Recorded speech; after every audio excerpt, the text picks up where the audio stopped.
Thank you for watching my videos. Last week I was talking about how I got my American visa. Today I'm going to talk about how I traveled from Botswana to the United States of America. Yes, I got my American visa, but do I have the money for the flight ticket? Do I know anyone in the States? Where am I going to be staying when I get there? What about the American accent? Am I going to hear what they say and what they mean? Well, I grew up being adventurous and bold, so I had no option but to take a risk and pretend to be a New Yorker. Well, I sold my equipment. I sold my computer, printer, cameras, and screen printing equipment. I then called Ernest in Gaborone and told him, my brother, I am ready to travel, but I know nobody in the States. He then communicated with his brother in Kentucky. I then bought a ticket. Lindan took me to Sekama Airport in Gaborone. It was my first time flying. So when we were above the clouds, I felt like crying. Friends had advised me not to carry much stuff, so I only had one carry-on luggage. After an hour, I was at one of the most beautiful airports in Africa, Oliver Tambo International Airport in Joburg. I was still nervous and scared that I could be denied entry by the South African immigration at the airport. But the moment I saw that it was a woman who was going to save me, I said, thank you, God. Because I knew how to make a woman freeze with my charming and irresistible smile. Of course, she didn't ask me anything. She just processed my tickets and showed me where to go and wait for my flight to New York. Though I had more than 2 hours to connect, I didn't move around the airport for 2 reasons. One, I didn't have the South African currency or credit card to buy anything. 2, I didn't want anything to happen to me at the airport that could disturb my travel. I just wanted to leave Africa in peace. We only had one stop in Senegal, probably for fuel, and then we proceeded to New York. When I was cleared by immigration at JFK, I said, Jesus Christ, is it me in New York, or am I dreaming? I wanted to pray and I looked around for a washroom, but I didn't see anywhere written toilets. And I said, what kind of an airport without public toilets? Guys, this was my first time to be out of Africa. And I didn't know the terms used in other countries. All the way from Botswana to New York, I didn't eat anything, and now I was hungry. I saw some people buying food from what they call a food court. Here is another big problem. My accent, their American accent, the names they use on certain products. Oh man. Can I have some chips? The lady said we don't have chips. Oh, what's wrong with these people? I can see the chips being fried there, but she's saying they don't have chips.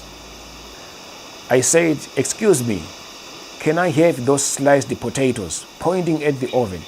She said, oh, okay, fries. And I said, yes.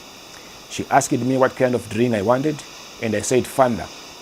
She said, sorry, what is that? I immediately realized I wasn't pronouncing it properly, and I said, any drink. In America, there's nothing like any or anything. So she showed me a variety of drinks to choose. That was the village boy in New York. When I got my food, I saw somewhere written restrooms. In my mind, and from the way I understood it, I thought that was a resting place. I went there with my food only to find that it was the toilets I had been looking for earlier on. And I said, yeah, this is another world. When I got out of the airport, I saw tall buildings, yellow cabs, things that I used to see on TV, now I see them live. I said, even if I die today, I don't care. People in Africa will say he died in New York City in the United States of America. I called Ernest's brother. He told me to take a shuttle from JFK to Long Island. And at Long Island, I took a flight to Louisville, Kentucky. Seated next to me in the plane were two black Americans. I tried listening to their conversation and I couldn't hear even a word. And I said, whatever, as long as people back home know that I'm in America and they don't even know that I'm struggling with American accent. Well, to cut the story short, Ernest's brother was an employment agent and a subcontractor. So he got me a job, but it was in St. Louis, Missouri. He gave me the car that I would use. He took his 911 Porsche and I followed him with my Ford Taurus to Missouri. First time driving on the right side of the road. I had a lot of confusion, but I made it. In St. Louis, I lived in a hotel for a week while I was looking for an apartment. One day I got lost. I took a wrong exit when I was coming from work and I ended up in Illinois, another state.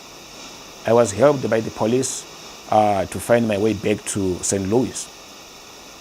It was in 2007 and I didn't have a smartphone or GPS. The roads were just confusing and, at work, I worked with Jamaicans who were deliberately speaking their vernacular English just to fix me. But one of them felt pity for me and advised me that most people from Africa who come to work here don't stay long. They move to Florida to work in hotels. So if you want to go, I can give you the contact number for the agent. I said, okay, give it to me. I called the guy. After 3 weeks, I quit and went to Tulsa, Oklahoma, then St. Augustine, Florida. In Florida, I met a group of Botswana, including my brother Julius. I told Julius my true political story and the reason why I ran away from Zimbabwe. He also told me his story and we advised each other to relocate to Canada. He crossed first to Canada while I took a bus to Buffalo, New York, where I met many refugees at Vive la Casa from different parts of the world. My experiment there at Vive la Casa and how I crossed it to Canada is a story for another day. Thanks so much, guys, for taking your time, watching my video. I have another interesting story. A lot of people want to know about my love life and why I am still single.